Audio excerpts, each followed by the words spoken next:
Idemo na temu broj 4, to je sigurnost spasenja. Kako možeš da znaš da si novorođen i spašen? Znači, kaže Isus, bez da se rodiš vodom i duhom, ne možeš da vidiš Carstvo Božje. Kako mogu ja znati da sam rođen duhom? Da li to možeš da budeš zbunjen? Da možda nisi siguran da si rođen duhom? Isto kao što beba kad se rodi, ona zna da je rođena telom. Tako ne možeš da fulaš. Ako si rođen duhom, ako nisi siguran, onda nisi rođen duhom. Tako bi ja rekao. To je kao da si mrtav, a onda si uskrsnuo. Ti znaš da si živ. Znate kada neko spava ili sanja, onda u snu ti ne znaš da li si u snu ili si budan, je li tako? A kad si budan, da li znate da ste budni?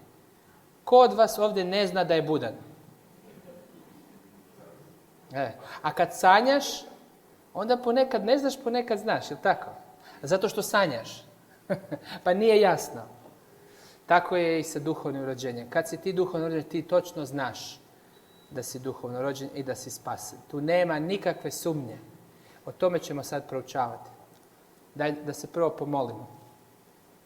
Oče, molim te, blagoslovi moj jezik i Gospode, sakri mene, molim te, da ova crkva ne gleda uopće, da se ni ne seća ko je došao da propoveda, nego da samo vide Isusa i da vide tvoju riječ.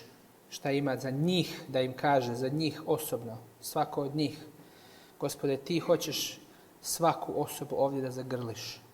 Molimo te da nam daš Duha Svetog sada, da to razumijemo u Isusovo ime. Amen.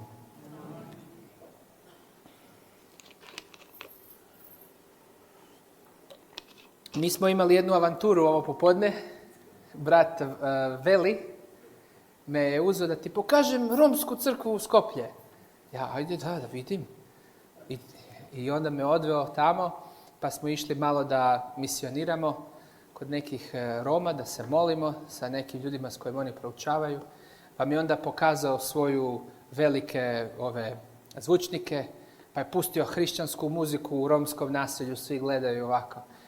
Pa i tako, mnogo je simpatičan brat Veli. I onda nas je vozio nazad i onda smo ostali bez benzina. Ja gledam, brate, pa kako to... I neće. I skrenemo mi sa ceste i kako smo skrenuli sa ceste, auto stane bez benzina i baš tudi smo stali neki motor. Ček. I neki drugi Rom u tom romskom naselju dolazi. A mi smo već 5 kilometara izvan od kuće od Valija. Mi smo daleko, ali još uvijek to veliko njihovo naselje. I on kao, susjed, komšija. I kaže, neki njegov komšija je tu slučajno prošao sa motorićem i kaže, daj vozi me na benzinsku stanicu. I baš je imao sa sobom, komšija nosio ovako prazni kanister. Gledam, pa šta je ovo? Kako si znao? Kaže, a komšija niti adventist, niti onako samo ide. I ovako kanister. I poslije mi mu kažemo, komšija, tebe su anđeli posle. A komšija se smeje, da. Ja gledam, šta je ovo, čovječ? I išli, oni napunili benzin, mi stavili benzin, imam video snimku, ću vam pokažem. Ja sam punio benzin. I onda šta je bilo? I onda, sad ne radi, i valjda kako je on stavio da tik tak, sva 4 žmigavca otišla i akumulator. Sad imamo benzin, ali nemamo struju. Zovi Borče, dođi tu da dađi s autom. Borče se izgubio negdje po Skopju, a nije, došao je, ali malo kasnio. Mi tamo u 37 stepeni ovako se znojimo. I on meni govori, a imao si propoved danas o strpljenju? Imao sam, da. Sve su zapamtili. Kaže, ti si ti ne samo propovedaš, ti živiš. Dobro, ok, sad smo vidjeli kao. Ok, i onda šta je bilo?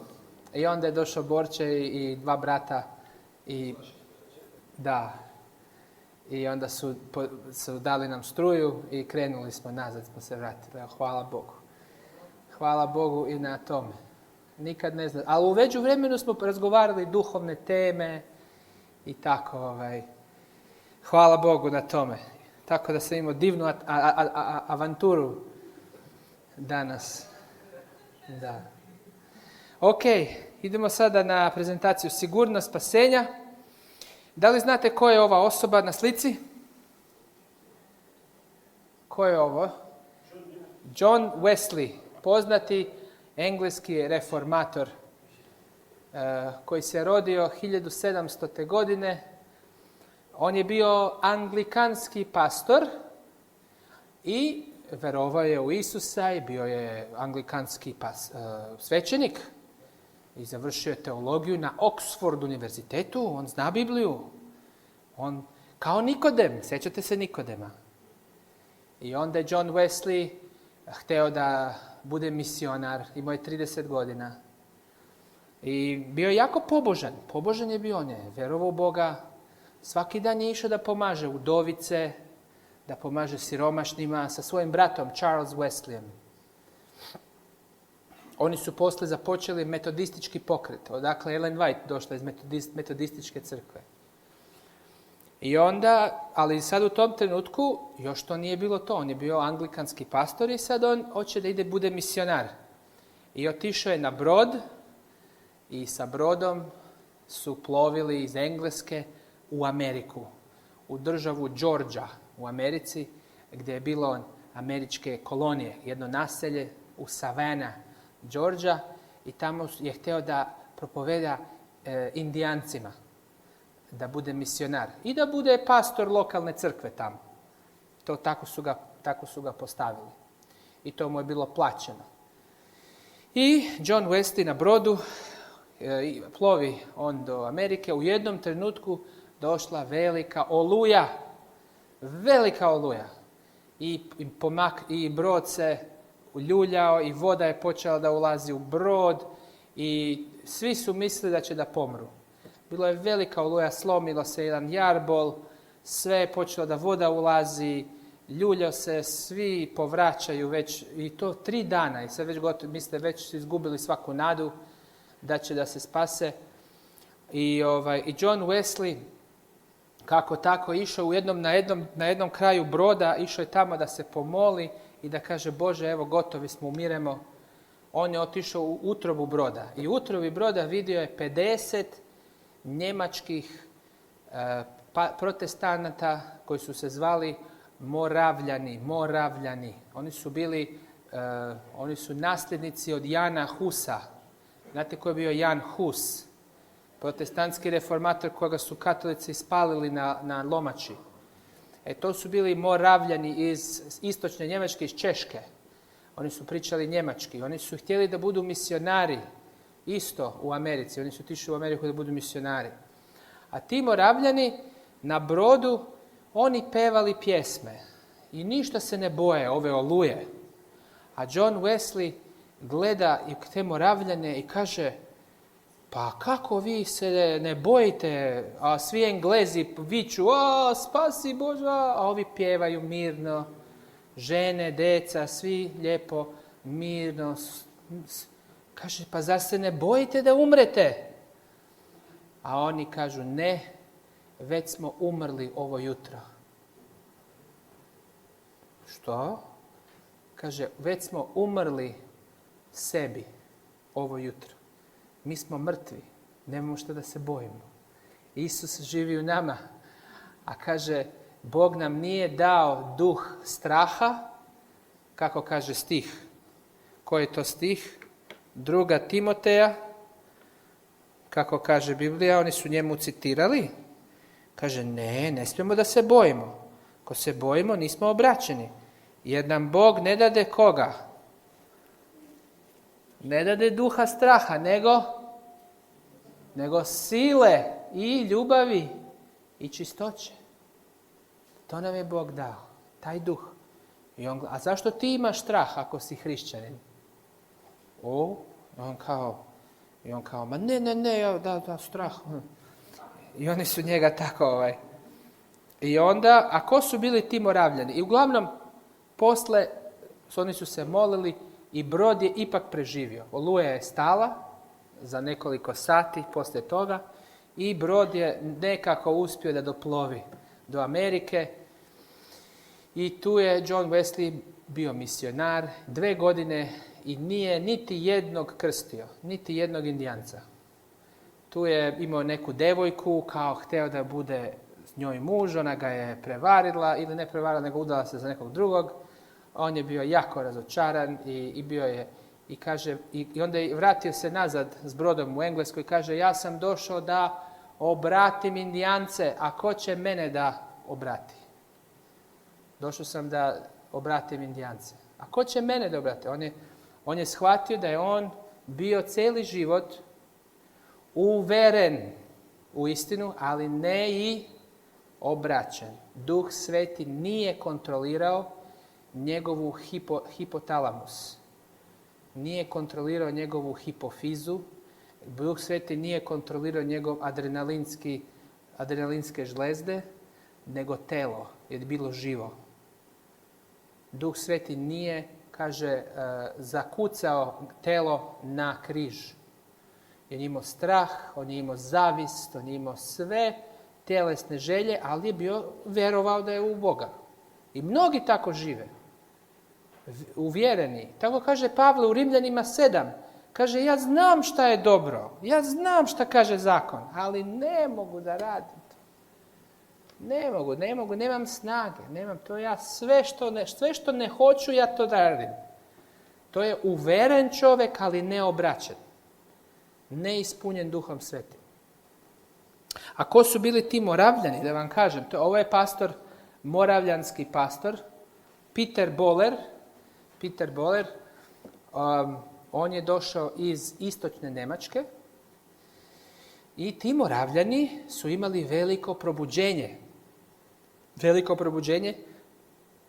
Oni su bila je jedan grad u istočnoj Njemačkoj koji se zvao Herrnhut i tamo je bio gospodar tog grada i tog, u stvari, imanja, velikog imanja, bio je gospodin Ludwig von Zinzendorf. Jeste ikad čuli? Niste čuli, dobro. Ludwig von Zinzendorf, ja. I on je bio tamo pastor. I onda je taj Ludwig von Zinzendorf, sad da vam kažem malo o tim Moravljanima, to je jako bitno za ovu priču, ko su bili ti hrišćani, kako su oni bili tako puni Duha Svetog.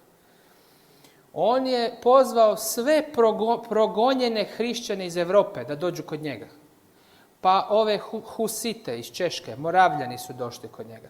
Pa neki baptisti iz Engleske, pa neki reformisti iz Njemačke su pobjegli kod njega. I tu je bilo jako puno različitih protestantskih grupa koji su živjeli na njegovom imanju i on ih je htio da ih spasi od progonstva u Europi. I oni su išli zajedno u crkvu. I sad zamislite, ideš zajedno u crkvu, je malo baptistički, malo pentakosta, malo adventista, malo reformist, vegetar malo. I svako toliko, ne brate, ne tako, ne. Naš doktrina nije ovako prava tvoja doktrina. Jedan kaže, Isus dolazi za 5 godina, kažu proročanstva. Jedan kaže, mileni 1000 godina mira je u budućnosti. Jedan kaže, ne, 1000 godina je u prošlosti. Kaže. Drugi kaže, ne smiješ više da krštavaš decu. A ovi reformisti kažu, pa ne, šta fale da krštavaš decu. A ovi baptisti, ne da se krštavaju deca, ne možemo da budemo u istoj crkvi. To je hula. I tu je počeo da bude razdor u crkvi. A ovi Moravljani su rekli, subotom mora da se ide u crkvu, ne nedeljom. Ovi Moravljani su subotom išli u crkvu. I oni su bili još neki potomci od Valdenžana iz Češke.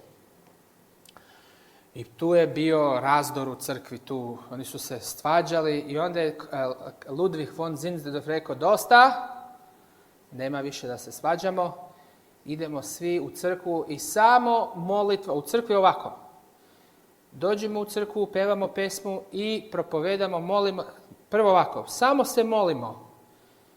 da pokajemo se za sve grijehe koje znamo i odbacimo sve grijehe koje znamo.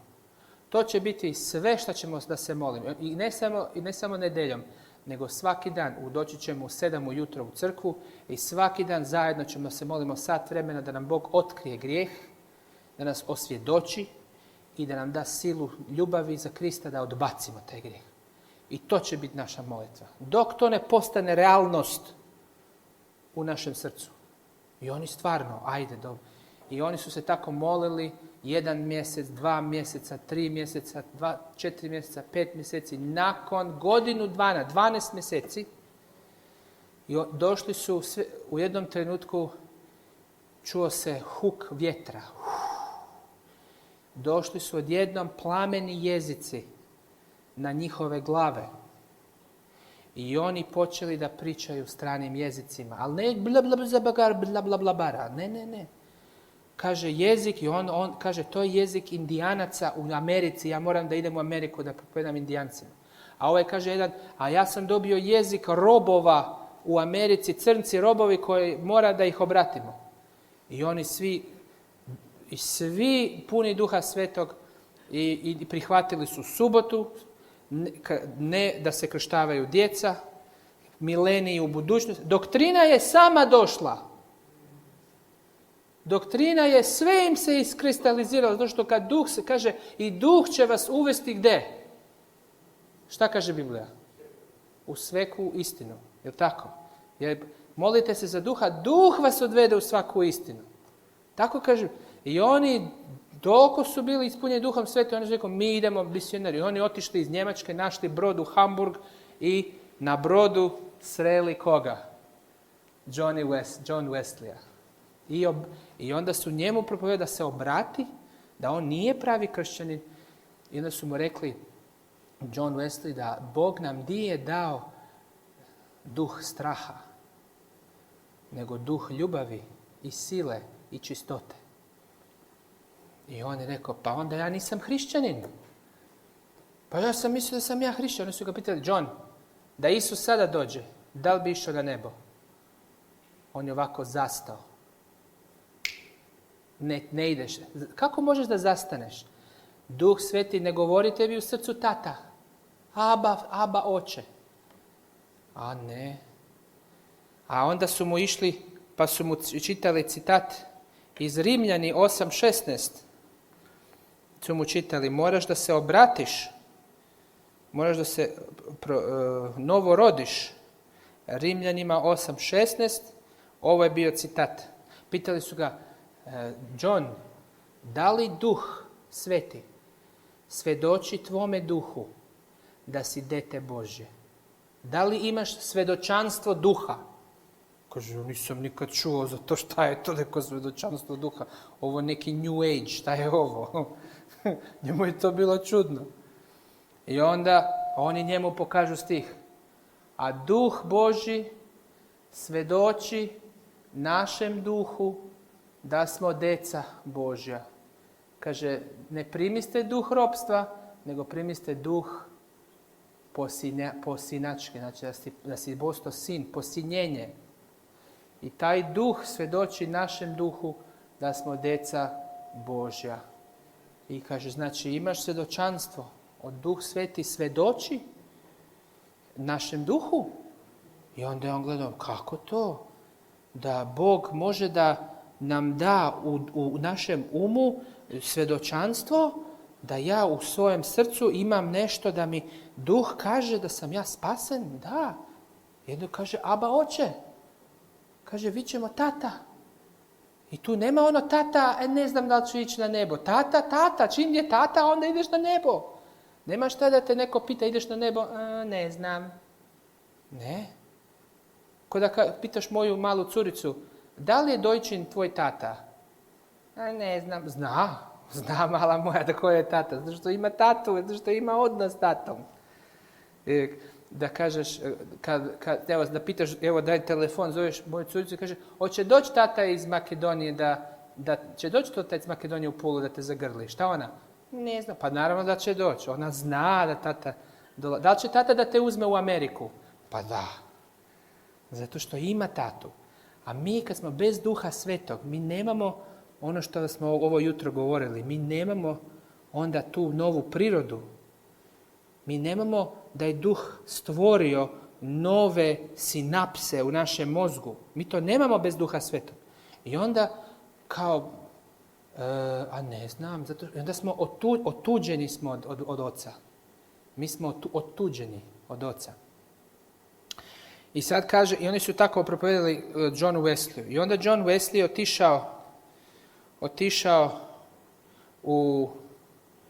otišao u Englesku i sad samo, to nisam stavio, sad ću vam staviti taj citat na engleski, šta je rekao kad se vratio u Englesku. Kad se vratio u Englesku, John Wesley kaže ovako, tu imam, to su sve moje prezentacije, historija hrišćanstva. Kad je došao u Englesku, vidite, Peter Boller ga je pitao, zar da li duh svedoči tvom duhu da si sin Božji? A Wesley je rekao, ne znam, ja sam se krstio, zar nije to dovoljno? A on kaže, ne, moraš da imaš svedočanstvo i moraš da imaš plodove. Plod duha je ljubav, mir, sreća, strpljenja, ne strah. Kaže, mir. Kaže, Isus je na brodu imao mir kad je bila oluja, a učenici strah. A šta im je Isus rekao? Kad se Isus probudio iz barke, da li Isus njima rekao, razumijem, to je normalna ljudska reakcija, da imate strah nad vama. Jer to Isus rekao njima? Šta im je rekao? Jel da nije? Ali šta im je rekao? Vi maloverni. Odmah ih je ukorio. Maloverni. Jer spasenje je kako? Verom. Maloverni. Imaš Isusa, a ne veruješ. I onda mu je John Wesley, ovo je njegov žurnal, kako se kaže journal, njegov dnevnik, žurnal. U njegovom dnevniku kaže na strani 248, 18. volumen, kaže John Wesley je napisao, ja sam bio totalno iznenađen ovom novom doktrinom, da moram da osjetim duh Božji, da me menja, da mi uzme strah. Ja sam bio potpuno iznenađen ovom doktrinom i gledao sam je kao drugo evanđelje. On je to odbacio. Rekao, ma kakvi, to je neko nemoguće. Another gospel. Drugo evanđelje. Nije htio da veruje.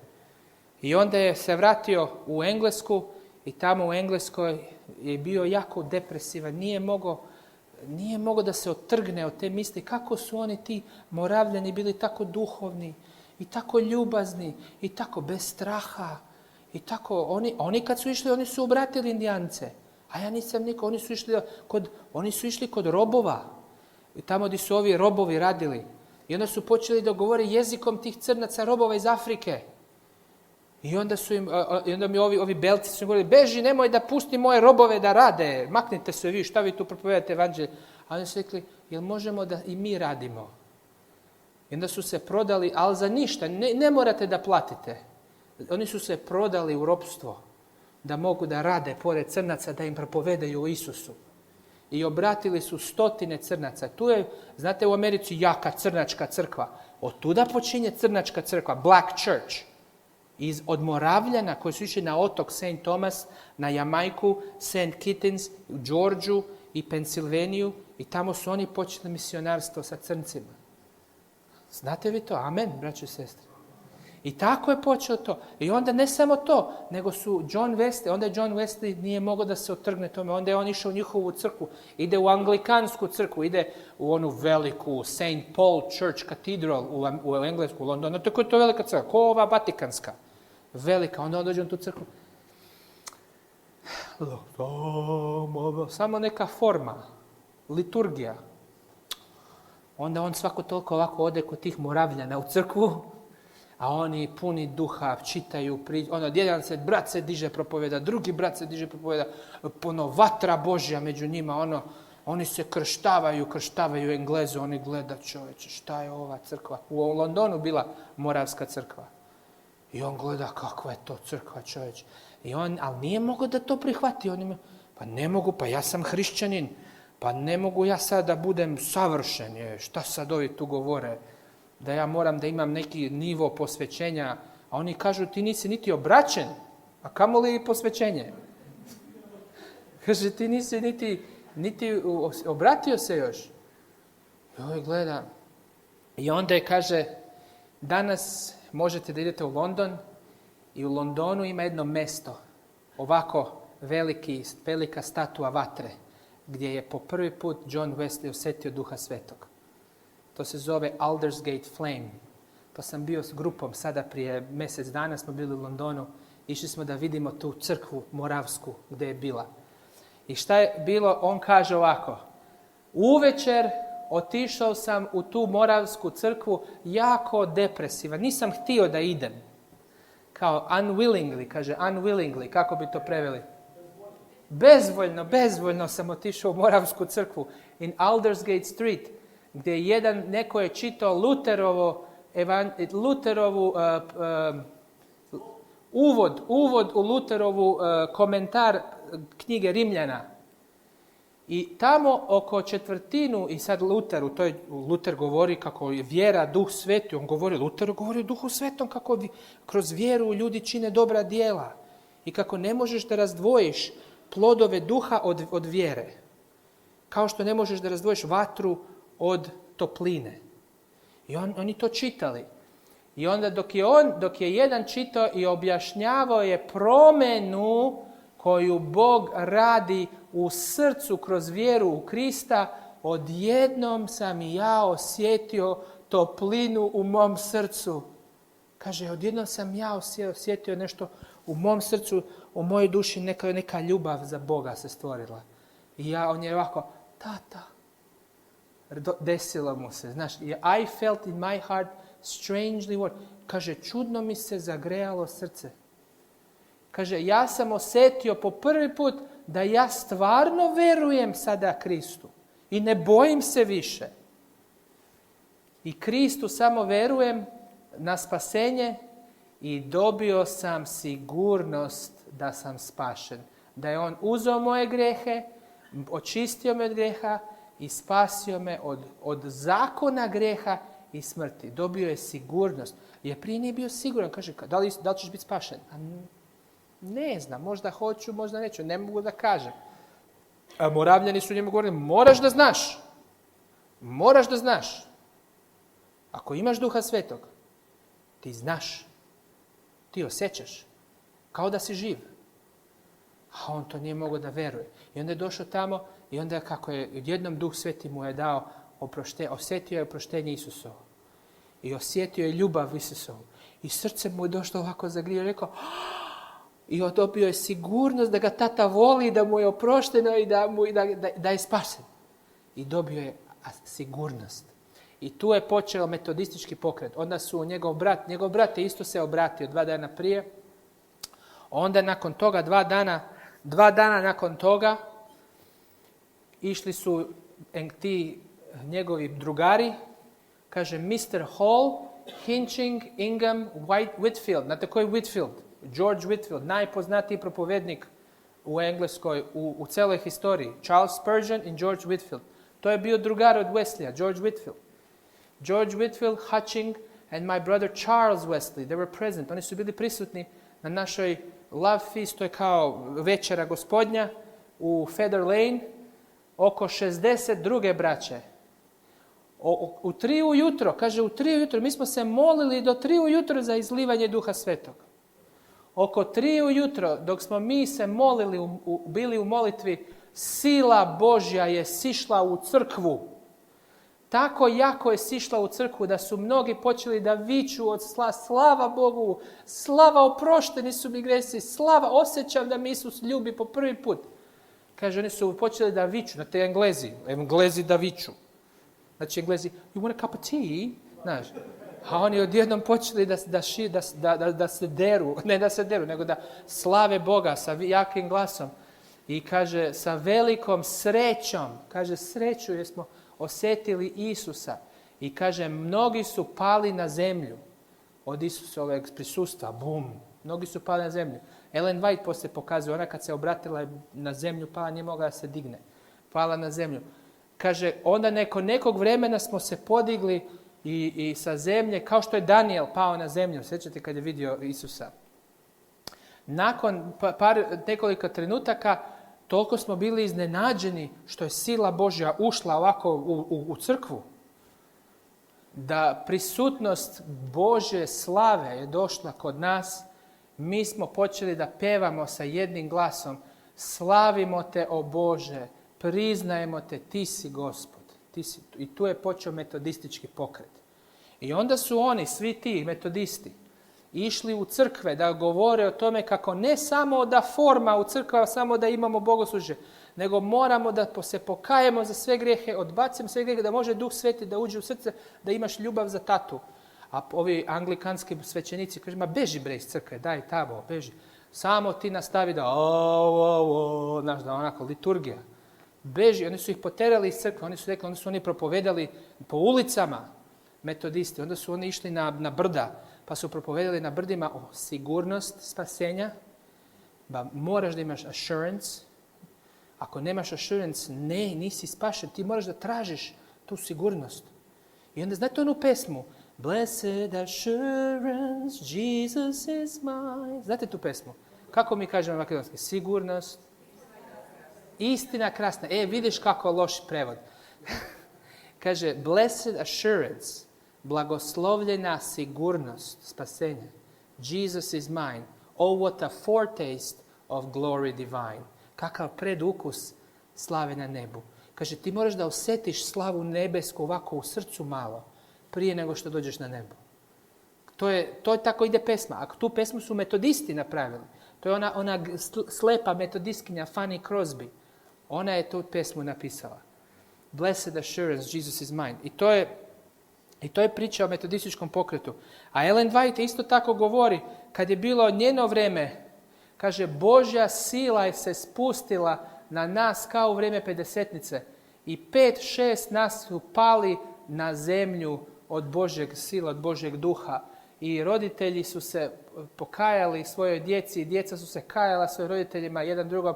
Takva scena nismo vidjeli do tada. Bog opraštanja greha i molili smo se Bogu za oproštenje, kaže Ellen White. Isto tako, rani adventistički pokret. Sila Duha Svetog kako je pala na rani adventizam. I tu ima mnogo još, ima citata evo i kako ona govori to. Uglavnom, šta je poanta? Poenta je tome da postoji, to je doktrina o sigurnost spasenja.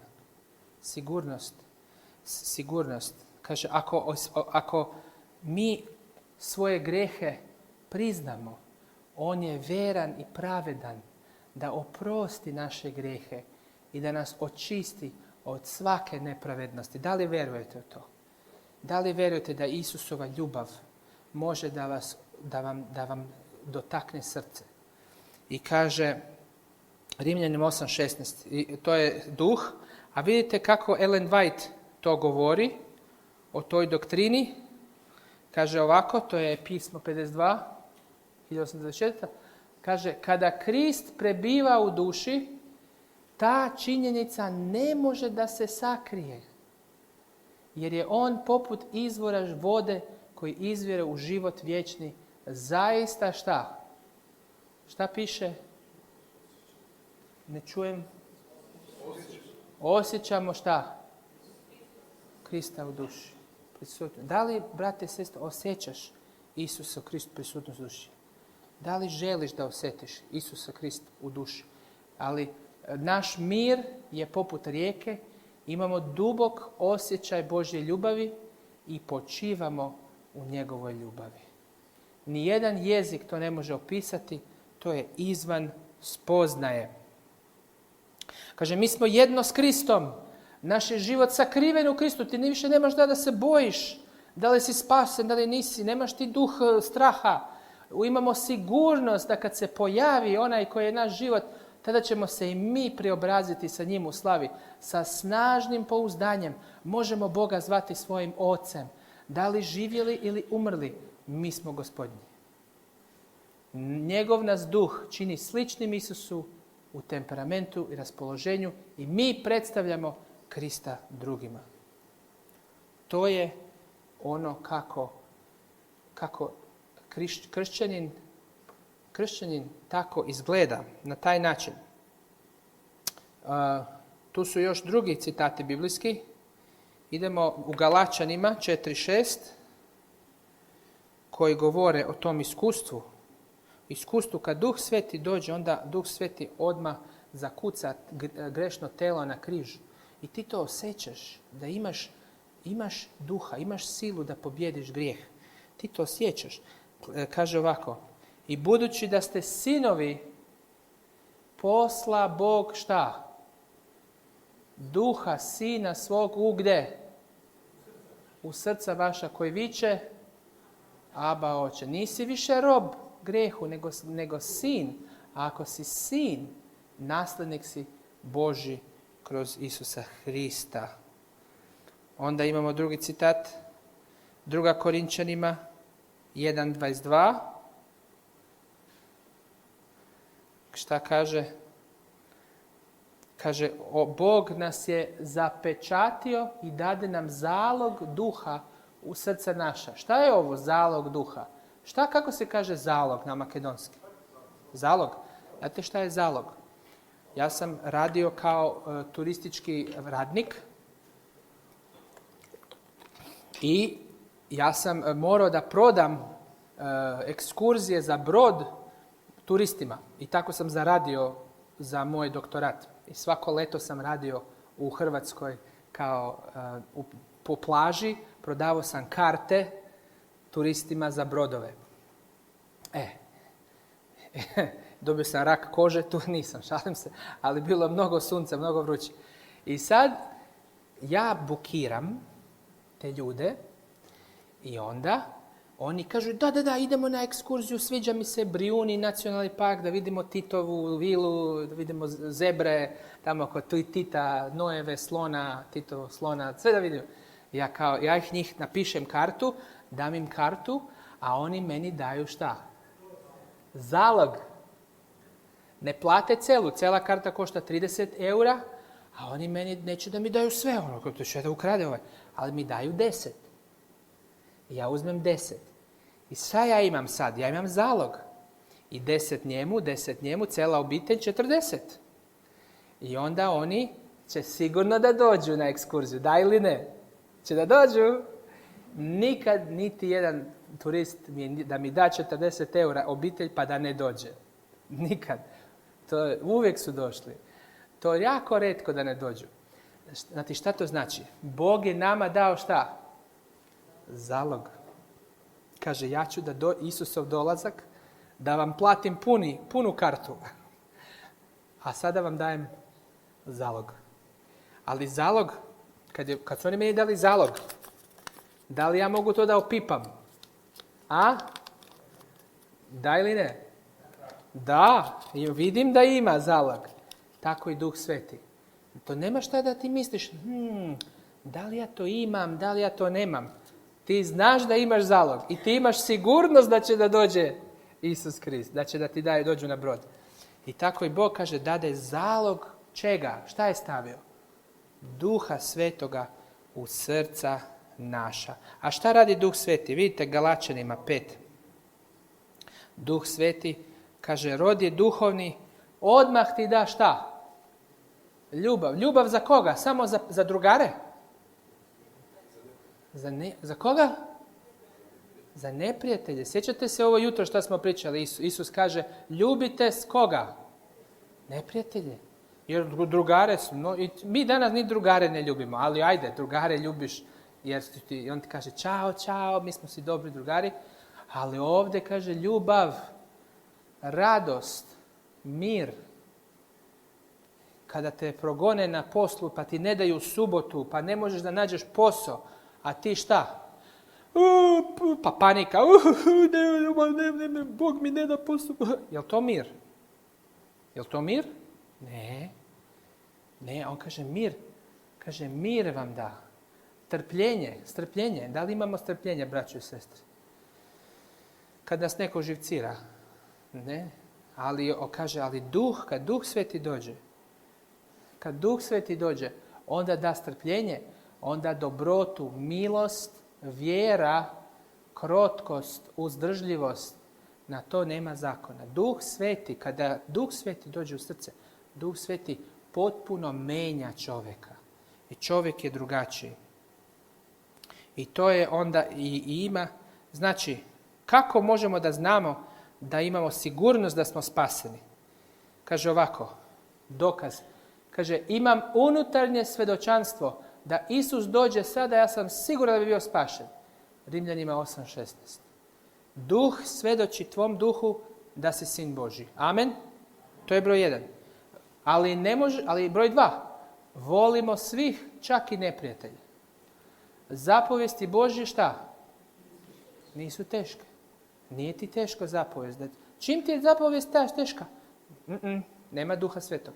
Jer kad Duh Sveti uđe, moj jaram je lak, moje breme je lako. Zapovijesti nisu teške. Zapovijesti su lagane. Znate, kad sam bio, a i sada, kad si sa svojom devojkom prije braka, a i sad bi u braku isto, ali prije braka još si više onako zaljubljen. I sad, kad treba da doneseš cveće tvoje devojci, da li ti je to teško? A nekim muškarcima je to teško, ali nama je teško da se setimo, ali nije nam teško da kupimo jedan kad se setimo. Ali kad razmišljaš ovako malo, a šta bi ona to htjela? Pa da joj kupim cveće, da bude sretna. Da li će onda tebi biti ovako teško? Joj, moram da idem da kupim cveće. Da li je tebi teško? Ne, pa zašto? To što ti nju voliš, ti želiš da ona bude sretna, jel tako? Moja žena, meni nije teško kad dođe Valentinovo, ja jedan dan pred Valentinovo, ja se po noći iskradem, kupim neko cveće, nešto kupim za nju, onda sakrijem u kuću.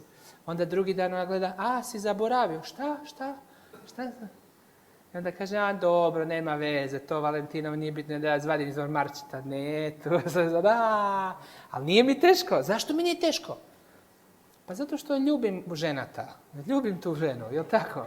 Volim da ona bude, da ona ovako u srcu je bude sredi, ti mi ipak voliš. Pa volim, pa kako te ne voli? Pa onda mi nije teško, to nije teško. Tako i mi kad smo zaljubljeni u Isusa, kad imamo ljubav za tatu, onda nije teško. Ja pitam moju malu Rebekicu, moju čerkicu, kaže, čerkica, donesi mi kao papuče. A ponekad kaže, evo tata, donese. A nekad ona nešto radi, pa neće, tata, čekaj. A onda kaže, boli me jako leđa me boli, da se tata digne. Tata. Onda ona meni, zašto? Je li joj teško bilo? Nije teško, zato što osjetila je empatiju za tatu. A kad nema empatije, onda je sve teško. Je li tako? A kada Bog da ljubav u srce, ništa nije teško. Božji zakon nije težak.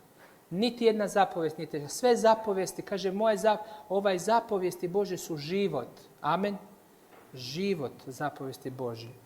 I zato kaže Ellen White, a vidite, Ellen White kaže da mi moramo da osjetimo u srcu prisutnost Krista u duši.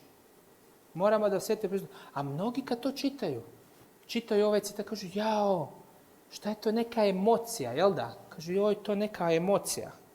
Zašto? Kažu, zato što puno puta Ellen White kaže, nemojte da se oslanjate na emocije. Koliko puta ste čuli izraz, nemoj da se oslanjaš na tvoje emocije? Koliko puta ste čuli taj izraz? Nitko nije čuo. Si čula za taj izraz, sestra? Digni ruku onda. Da li si čuo za taj izraz, brate Rade? Nemoj da se oslanjaš na tvoje emocije, jel tako? Si čuo za to? Jeste čuli za taj izraz? Da, pa to znamo, svi znamo taj izraz. Ali da li ste kad čuli za ovaj citat? Da moramo da osjećamo prisutnost Krista u duši, da imamo dubok osjećaj Božje ljubavi i da počivamo u njegovoj ljubavi. Ko je prije ovaj citat ikad pročitao? Digni ruku ako si ikad prije pročitao ovaj citat. Brate, ti si pročitao ovaj citat prije. Evo, jedan u crkvi, razumiješ? A tome se ne propoveda. Ljudi se boje nekih unutarnjih emocija. Kao ne, to je zlo. Ali istina, postoje loše emocije, postoje lažne, subjektivne, a postoje prava o prisutnost Duha Svetog. To su dvije različite stvari. Pazite šta kaže Ellen White. Kaže ovako, dojmovi i osjećanja nisu siguran dokaz da osobu vodi Gospod. Sotona može, ako mu se dozvoli, dati osjećanja i dojmove. To nisu ispravni i sigurni vodiči. A za taj citat ste čuli, jel da? To svi su čuli za taj citat, naravno. Da. Pa jeste, to je istina. Dojmovi i osjećanja. Ja sam imao jedanput, jedna žena bila i rekla, pitao je pastor, pa zašto si išta da prevariš svoga muža i da spavaš sa tim drugim čovjekom? A ona kaže, pa mene moj muž ne voli, nije mi kupio cveće, ja nisam osjetila da on mene voli već više godina. Ovaj drugi čovjek je bio jako dobar, svaki dan mi je pričao sa mnom, ja sam mu se jadala, on me razumeo i tako je imao puno razumevanja za mene. I onda sam se ja molila, Bože, ako je tvoja volja da ja odem kod njega, da spavam s njim, neka na svakom semaforu bude zeleno. I to se molila. Istinita priča. I ona se molila i zamislite šta je bilo. Na svakom semaforu zeleno. I kaže, Bog mi je dao znak. Da li može Bog? I ona kaže, ja imam osjećanje. Osjetila sam Božje vodstvo, ona meni kaže. Ne mogu da idem protiv mojih osjećanja. Ok. Osjećanja ne mogu da idu protiv ovog. Jel' tako? Znači, dokaz da sam spašen. Imaš unutarnje osjećanje. Jer ima ljudi koji kažu, ja sam spasen. Ja osjećam. Ima ljudi koji kažu, ne znam. Ali ima ljudi koji kažu, da, haleluja, ja sam spašen. Mogu da grešim koliko hoću. Oni su se sebe uverili da Bog ih spašava bez pokajanja. Ima i takvo. I onda oni kažu, pa evo, piše u Bibliji da moraš imati duha, da moraš imati, da ti duh kaže da si spašen. Meni je duh rekao da sam spašen. A da li je to Božji duh?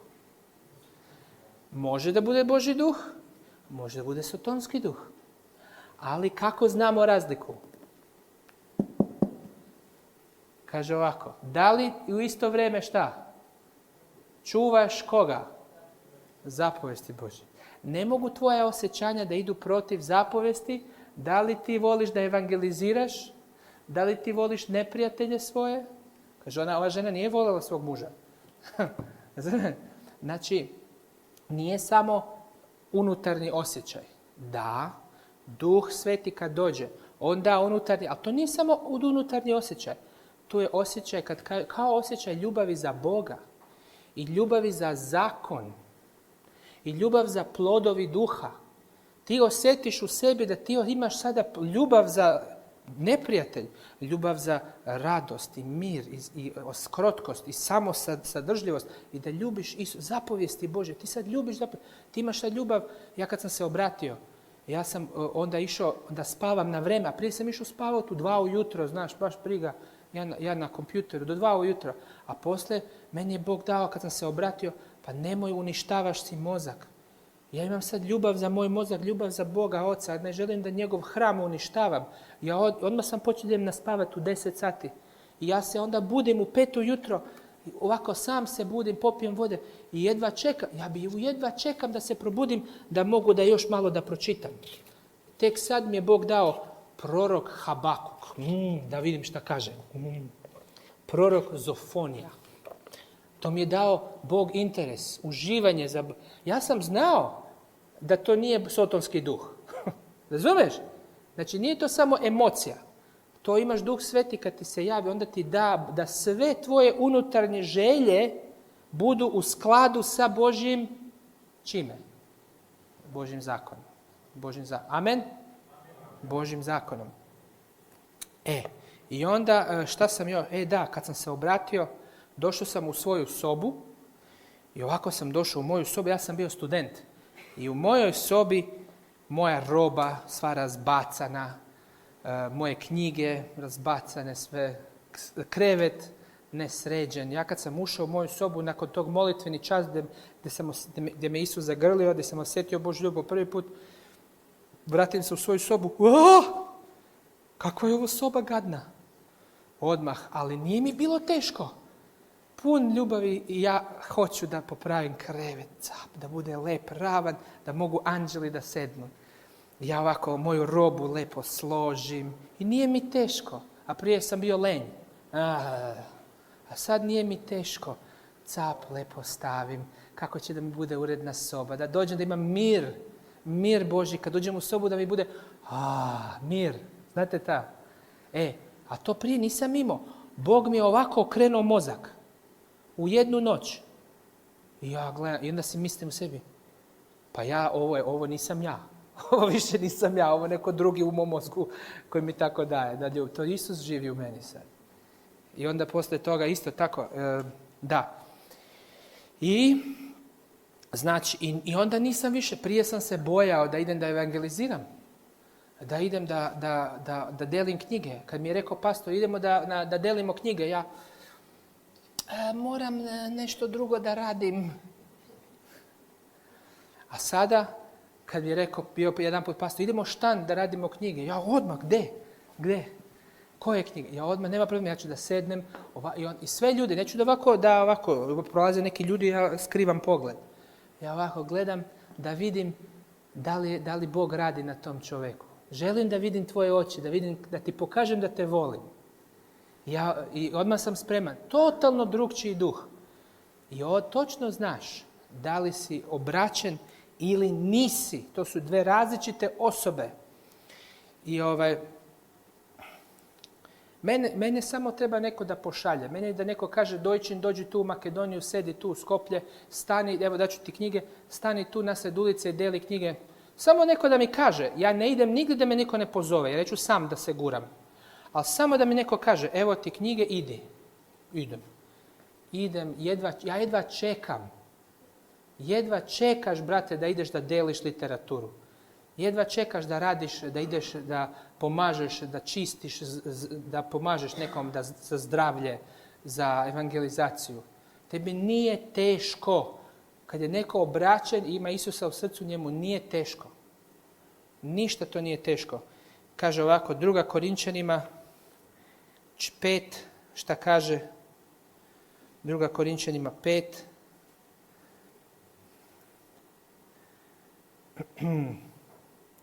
Koji stih? 14 i 15. Jer šta? Jer ljubav Božja, šta?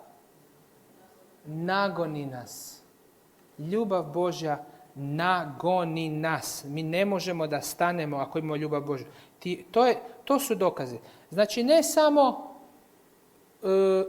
kaže Ellen White, kaže, imaš dojmovi i osjećanja. Dojmovi i osjećanja mogu da budu varni. Neki ljudi imaju lažni dojam.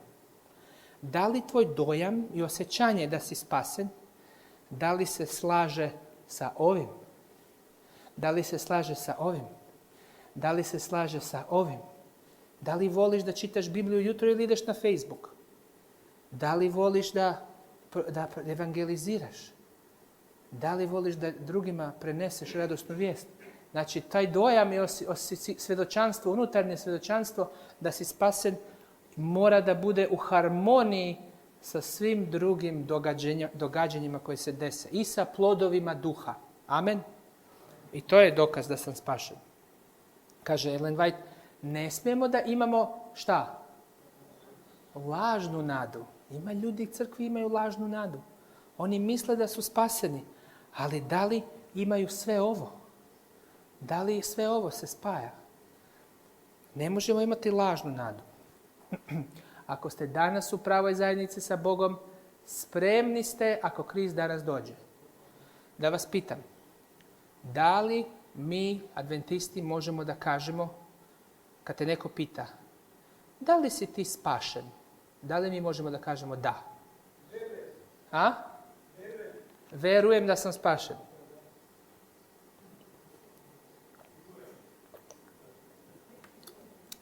Šta vi kažete? Da Isus sada dođe, da li bi išao na nebo? Da li možeš da kažeš da?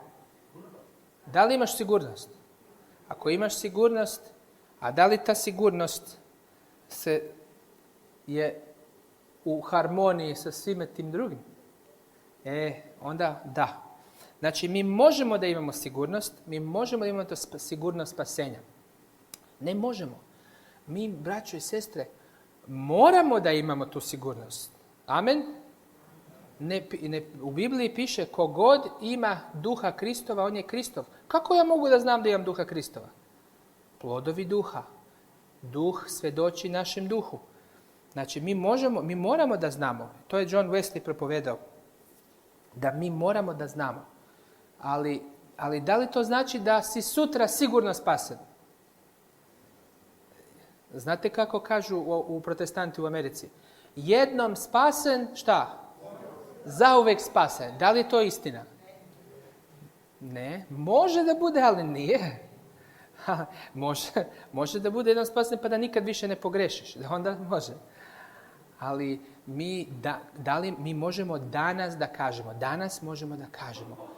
Da, Isuse, ja sam tvoj, oprosti moje grijehe. I kad osjetimo duha i osjetimo da volimo zakon, volimo neprijatelje, Duh Sveti u nama radi, mi možemo kažemo da, ja sam danas spasen. A za sutra? Ne znam za sutra. Sutra opet moram da se nanovo rodim. Kaže apostol Pavle, ja umirem kako? Svaki dan. Ja svaki dan moram da ponovno umrem k sebi. A ponekad ne svaki dan, nego ponekad 3 put na dan. Ponekad 3 put na dan moram. Kako je prorok Danilo? Koliko puta se prorok Danilo molio na dan? 3 puta na dan. A koliko se vi, braćo, se molite, imate bogoslužje na dan? Imate jutarnje bogoslužje sa obitelj svoju? Da li umirete sebi ujutro? Da li kažete, oče, mrzim svoje telo, mrzim svoje grešno ja, sve moje grehe koje znam da volim, priznajem, odbacujem za uvijek. Svako jutro. A onda u podne i onda u navečer. Da li tako radimo? Neka nam Bog pomogne da tako radimo. Kaže Ellen White, oni koji istinski ljube Boga imaju šta?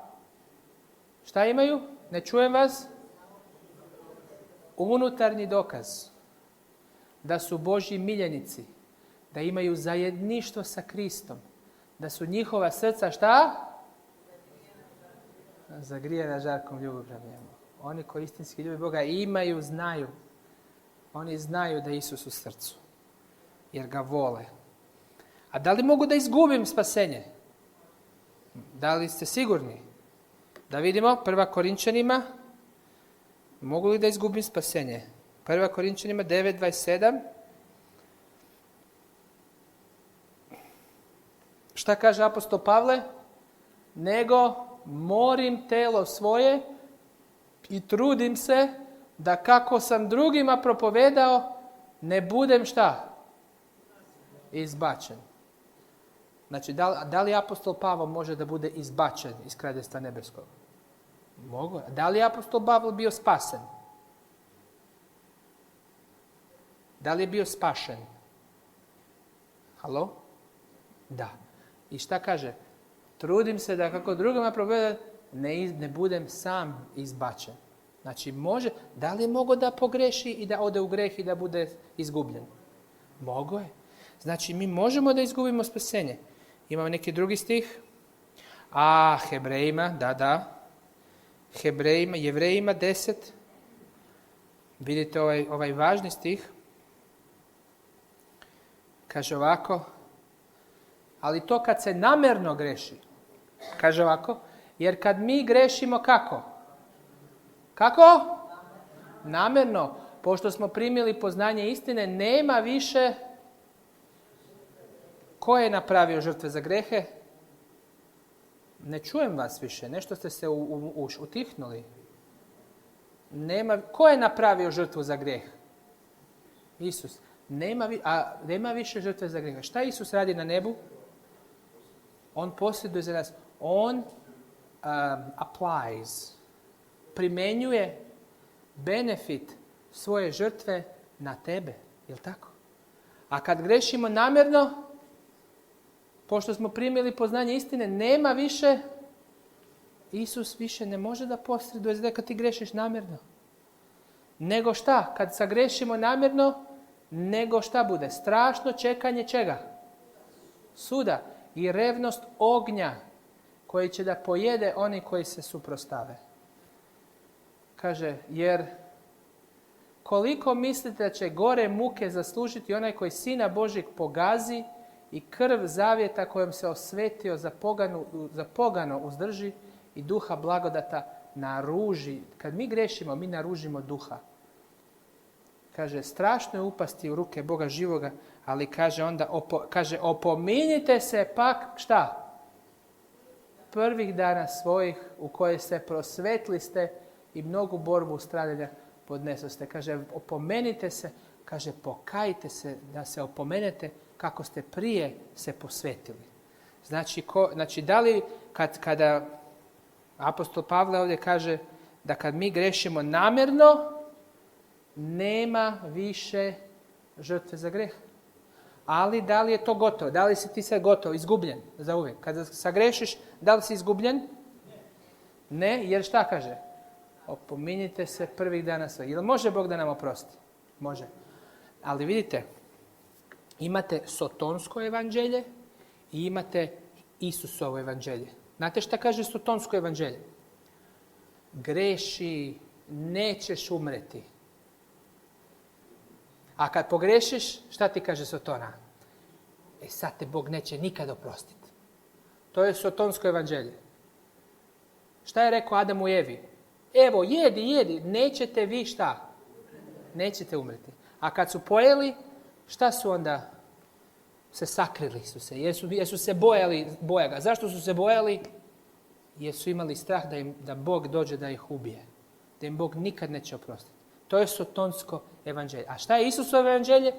Isusovo evanđelje je suprotno od sotonskog evanđelja, je li tako? Šta kaže Isus? Ako sagrešiš, sigurno će šta?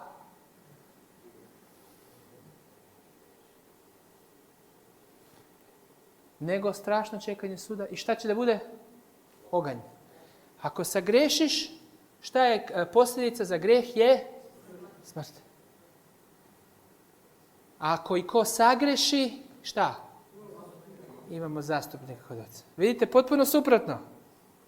Nemoj da grešiš, to te vodi u smrt. I stvarno vodi u smrt. Ti možeš da umreš poslije toga 5 minuta. Ako i sagrešiš, Isus te ovako, posrednik te čeka, ali ti moraš da se pokaješ. Nije to automatski da si ti spasen u grehu. Znači, potpuno drugčije evanđelje. Vidite, Sotona uvijek kaže greši, neće ti biti ništa. A kad sagrešiš, onda ti da misao da ne možeš ni da se pokaješ jer Bog je ljut. A Isusovo evanđelje je drugčije. On kaže nemoj da grešiš jer greh je smrt. Ja moram da umrem za tvoj greh. I ti možda niko ne zna kad će biti tvoj zadnji greh. Kad više nema vreme milosti. Nemoj da grešiš jer da umreš. A kad sagrešimo i kad zaslužujemo smrt, ljubav Božja kaže nemoj da budeš u grehu, vrati se meni, ja ću da te spasim. Da se pokaješ, da odbaciš greh, da mogu da te spasim. Amen? To je Božje evanđelje. Znači, nemojte da verujete, ljudi kažu ne može niko da izgubi spasenje, to nije istina. Kaže Ellen White, tu ćemo da sa 5 minuta stanemo. Nijedan čovjek ne može pokriti svoju dušu odećom Kristove pravednosti dok čini šta? Svjestan greh. Ili zanemaruje znane dužnosti. Bog zahtijeva potpuno predanje srca prije nego što čovjek primi opravdanje vjerom. A kako bismo zadržali opravdanje, moramo nastaviti hodati u neprekidnoj poslušnosti kroz aktivnu živu vjeru koja djeluje kroz ljubav i čisti dušu. Amen. Znači, Bog, nijedan čovjek, kaže, dok čini svjestan grijeh, Bog zahtijeva potpuno predanje srca. Šta je to potpuno predanje srca? Kad dođeš Isusu i kažeš, Isuse, priznajem sve. Taj grijeh, taj. Priznajem. I Isuse, ti uzmi to od mene da više nikad ne radim. Ja se kajem, odbacujem zauvijek. Priznajem, ti uzmi i ja neću više nikad. Predajem se tebi. To je predanje. Potpuno predanje se. Potpuno ili delimično? Potpuno. Potpuno predanje srca. Prije nego što čovjek primi šta? Opravdanje vjerom. A kako bismo šta? Zadržali opravdanje. Mi moramo da zadržimo opravdanje. Da bismo zadržali opravdanje, moramo da nastavimo hodati u neprekidnoj poslušnosti. Pa kako mogu da hodam u neprekidnu poslušnost? Pa to je nemoguće. To je nemoguće. Moguće je. Moguće je kroz vjeru koja djeluje kroz ljubav. A ako ne hodamo u neprekidnoj poslušnosti, šta se desi? Ako padnemo i nismo poslušni, Isus može da nam oprosti i da se pokajemo i da se vratimo nazad njemu. Znači, nemojmo očajavati. Znači, to je evanđelje. Mnogi ljudi ne razumiju koje je pravo evanđelje.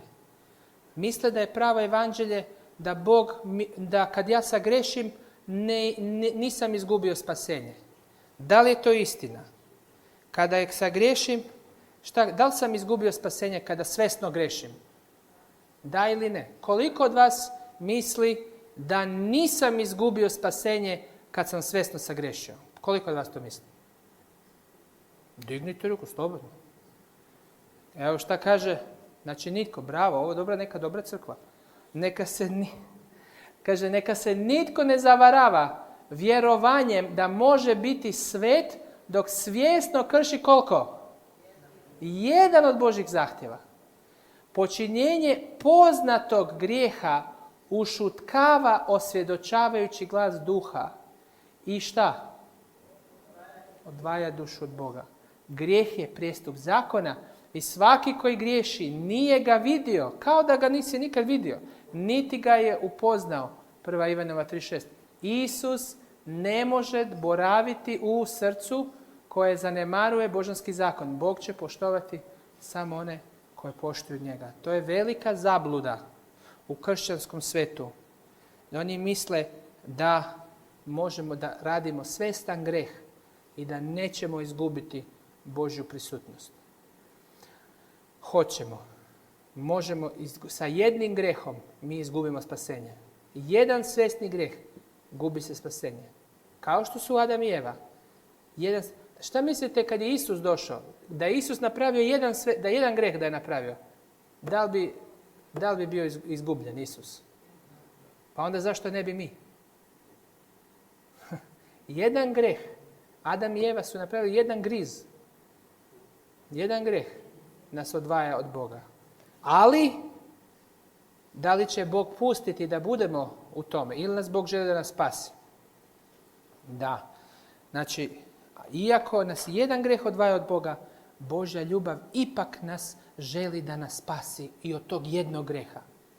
Kaže, ima onih koji su upoznali Kristovu ljubav koja prašta i koji zaista žele da budu Božja djeca, ali su svjesni nesavršenstva svog karaktera, grešnosti svog života. I zato su spremni da posumnjaju da je Sveti Duh stvarno obnovio njihovo srce. Takvima bih rekla, ne obeshrabrujte se i ne očajavajte. Mi ćemo kako? Često morati padati pred Isusove noge i plakati zbog svojih nedostataka i pogrešaka, ali ne smijemo se obeshrabriti. Braćo i sestre, kad mi padnemo u svjestan grijeh, mi smo izgubljeni u tom trenutku, čekamo sud. Znači, vidi, kao ova katedra, vidiš ova katedra ovdje, to ti je kao da si tu, evo, uđeš tu kod Isusa, pokaješ se za sve grijehe, odbaciš svaki znani grijeh, neću više nikad, i uđeš i osjećaš Duha Svetog, plodovi Duha, osvjedočenje, sigurnost, sve dobiješ. zalog Duha Svetog. Sve dobiješ dok si ovako u tom vlaku. Ali onda Sotona tu, crna Sotona až daja mami. I mami. A mi ne gledamo u Isusa i samo navikli i mi odemo van. I sad kad si tu van, nisi spasen. Ali i šta sad? Da li ćeš odmah da umreš? Pa možda. Ako te nešto, možda je kraj vremena milosti, ti nikad ne znaš. Nemoj da se igraš sa grehom. Nikad ne znaš. Ali ako nisi odmah umro, onda još ima nade da se spasiš. I onda šta? Da li si ti u tom trenutku spasen? Ne. Da li si umro? Ne. A gdje si onda? Čekaš sud. Tako kaže Biblija. U strašnom iščekivanju ognja. Da li voliš oganj? Ne. Onda beži nazad opet. Beži nazad. To je hrišćanski život. Krv Isusova je tu. Kroz krv Isusova mi ćemo često morati padati pred Isusove noge i plakati jer opet smo pali tamo. Ali nemojte da mislite da ako si pao van tu, jedna kažeš, pa nema veze, bio sam spasen i mora da sam i sada spasen. Ne, jer ako to budeš mislio, onda nećeš da se kaješ i nećeš da odbaciš grehe. I onda nema nikakve motivacije onda. Zašto? Šta? Ali kad znaš da kad si izvan broda, ti se valovi te valjaju i možda će da dođe kit i da te pojede i možda će da valovi da te uguše. Ti ne možeš da kažeš, ljudi, ovo je brod spasenja. Ti padneš izvan broda kroz greh i sad si ti u vodi i kažeš, pa dobro, bio sam u brodu, to znači da ću sigurno biti spasen. Pa nisi spasen dok nisi u brodu, beži nazad u brod. I onda, to nema nikakve logike, ta teologija. Znači, mi kad smo svesno pogrešili, kaže Biblija, mi iščekujemo sud. More te valja, iščekuješ, ko zna kad, možda ti se život završi sutra. Brzo se kaj, Gospode, oprosti što sam te probao na križu, opet sam te zanijekao, izgazio sam tvoju krv i pljunuo na tvoju krv, oprosti, Gospode, kao da tvoja žrtva ništa nije bila za mene.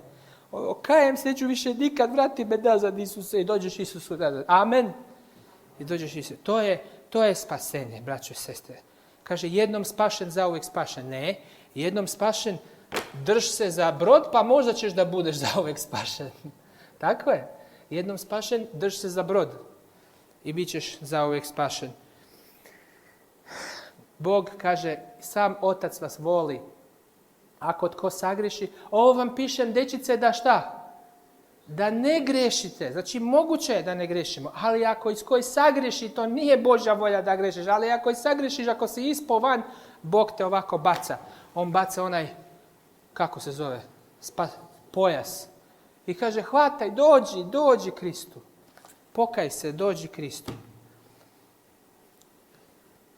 On čezne da vas vrati k sebi. To znači da nismo kod njega. Kad smo sagrešili svesno, onda mi nismo kod njega više. On čezne da vas vrati k sebi. Da vidi kako se njegova čistoća i svetost odražavaju u vama. I ako se samo želite pokoriti njemu i tom pojasu za spasavanje, to je Isus Krist, on koji je započeo dobro djelo, nastavit će ga sve do dana Isusa Krista. Amen, aleluja. On će da završi to djelo. Tu ćemo da stanemo. Da. Sažetak. Kako da ne padnem van? Znate šta, to ćemo sad za 10 minuta. Tu ćemo da stanemo, mnogo smo već. Znači šta smo naučili ovo jutro, ovo večer? Naučili smo naučili smo da moramo da se pokajemo i odbacimo svaki znani grijeh, da ili ne? Kada odbacimo svaki znani grijeh, šta onda uđe u naše srce?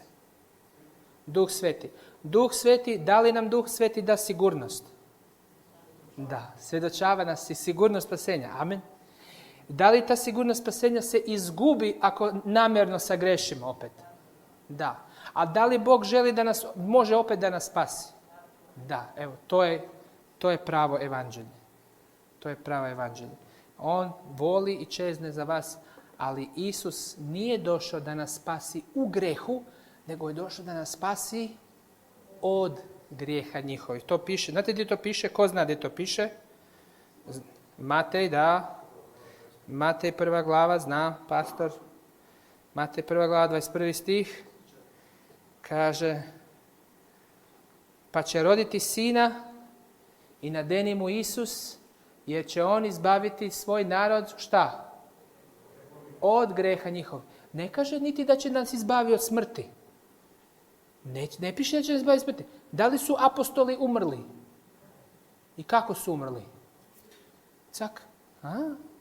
Znači, niti ne govori da nas spasi od smrti, nego da nas spasi od greha. Isus ga nas spasi od greha. Jer grijeh nam daje večnu smrt. Mi možemo da umremo prvu smrt.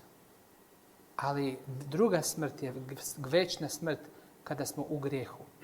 Neka nam Bog pomogne da ne budemo prevareni.